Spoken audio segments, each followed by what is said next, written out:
This word keeps popping up. It was a big deal 15 years ago, and I was popping up against the concept of quote unquote transmedia, where people are trying to build these IPs that are games and films. And I've actually talked to several film producers that have come to me and asked how they could do this, like how they could build an IP that's, you know, spans games and films. But I find that it's coming into fashion again because it's a lot easier to put out a game. Even though games are harder to make and more expensive, the distribution's way easier. You just click a button. Like, you don't have to go to Netflix and beg them. You can actually just click a button on Steam and you literally have the biggest audience in the world. So, but I also just think that in some cases it's very presumptuous that you can make an IP that people would care about in multiple mediums. Like, is there a way, is there something, like, have you worked on any of these types of projects, or do you think that there is a process where you can build franchises in a way that can work in multiple mediums, or is it just like, hey, it has to be successful in one first? Yeah, it's one of those. I always look at William Goldman, the great William Goldman, screenwriter. He wrote Princess Bride, many other important things. But his book about Hollywood, he has a famous quote, which is that nobody knows anything. Yeah. And it's never more true in situations like this. I think it's possible, but it really just depends on whether or not people like the thing. Yeah, exactly. Like, if you like something in one medium, you're more likely to follow it to another medium. Right. But if it feels like it's made just to exist in different mediums to kind of draw you in like a honey trap, people can smell that a mile away, and that just feels empty, And I think that a lot of decisions that are made in building sort of transmedia IP, that people get a whiff of that and they're not interested, and then people with money go, well, I guess transmedia doesn't work. It's like, well, no, just shitty storytelling doesn't work. Yeah. I mean, it's kind of funny. Like, a friend of mine came to me. He was just mentioning to me a project that he was working on. And it was a film project, and just the top line pitch. Just the concept of the film. I was like, this would be the best game. Like, it was just a concept, and but I'm like, it wasn't designed that way. Yeah. It just so happened that the story almost has a mechanic to it that I think will work as a game,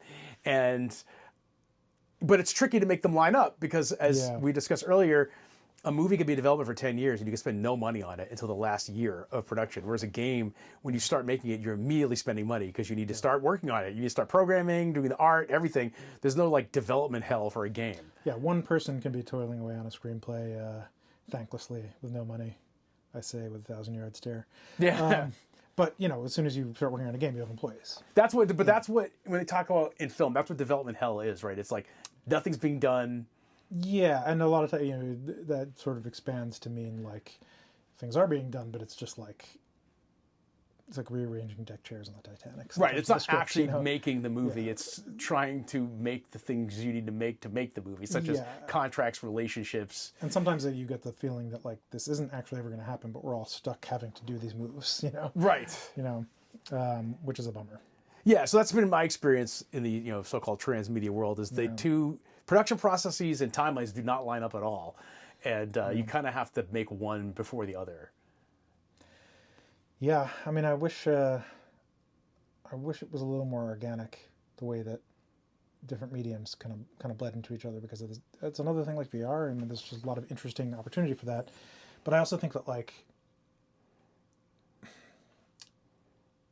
to really have something that works well across different mediums, you can't just take one thing and put it in another medium. They have to be complementary pieces of complementary perspectives on an idea, which, a lot of times rights holders or studios are less interested in diluting what's perceived as the IP or the original idea into these different perspectives, because they feel like it doesn't, coalesce. But what works in one medium doesn't work in another. Yeah. Most of the time. Yeah. The medium is the message. It's a story written for a novel will not work the same if you just film the words of the novel. You have to translate it into a language that works for film, and sometimes that means translating the concept. Right. Yeah, I mean, I have noticed that Hollywood may have run the comic book well dry, and I've noticed that a lot of announcements of video game adaptations, but we'll see how many of these actually get made. They're probably in development hell. Yeah, and video game adaptations, they've had a very strange history, as we all are aware. But like, you know, just look at the two Marios. Yeah. Either ends of the spectrum. But you know, I have a child, and she loves Mario, and we had a fun time at the movie. If someone said, "Hey, Graham Reznick, would you like to make a Mario movie?" That's not the movie I would have made. Right. But you know, that's the movie that Nintendo wants the Mario movie to be.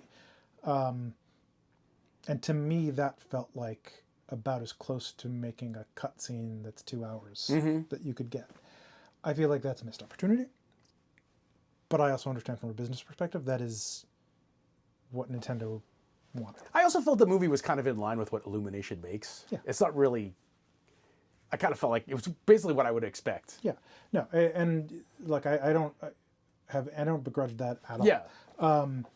I think that you know, I mean, I always look at adaptations. I always look at Blade Runner and 200 Stream of Electric Sheep. Yeah. You know, that's one of the greatest adaptations from one medium to another, because Ridley Scott and Hampton, you know, like the people who built the movie knew that they couldn't translate directly from Philip K. Dick's book. They took one sliver of the concepts in it and pieces of the plot, and they made something that was analogous to the book. It was just its own different thing. Yeah. Yeah. And that's true of games too. Yeah, I mean, it's, you know, I mean, which I guess is to say that, you know, Until Dawn's film adaptation, it not taking necessarily everything from the game. It doesn't have to. Yeah. It's just, you know, it's not necessary. No, I think that was a smart move on their part. Yeah. To not try to adapt the game directly. Interesting. Okay. So, all right. Well, I think we've covered a lot of ground here. Do you think is there anything you want to? You got a new movie coming out, right? I mean, there's a couple of things. What are you working on now? Because I mean, it's been the last game you worked on was a couple of years ago, at least, right? So, do you have any more games you're working on, or are you primarily doing film now? The last game that came out that I worked on was Casting of Frank Stone. Yeah. There have been things in and out that I'm not allowed to talk about, but yeah, I'll grab this from off camera. Oh yes. This is my movie. Right. Hold up higher. Up. There you go. I can see. Let's see which one the reversible is inside. Oh, it's the viewer. Ah yes. That's one of the. That's the 3D short film. So this is out on Vinegar Syndrome. That's the movie I made when I was 24. But it just came out on Blu-ray finally, which is nice. And if you have a 3D TV, you're gonna enjoy the 3D. I do. I watched it in 3D because I still have a 3D TV. Yeah. I have a 3D projector, and it's there's a. It really bums me out. Like, why couldn't they just add it to the 4K spec, even if nobody was going to use it? That's just add it to the spec, guys. I know, and studios releasing movies in 3D, but not on Blu-ray. Now you have to watch it on Apple Vision Pro. That's the only way to watch 3D movies. That was weird. It's very frustrating. Well, yeah. So I have that. My sound design parallel life that I have along with game writing and filmmaking.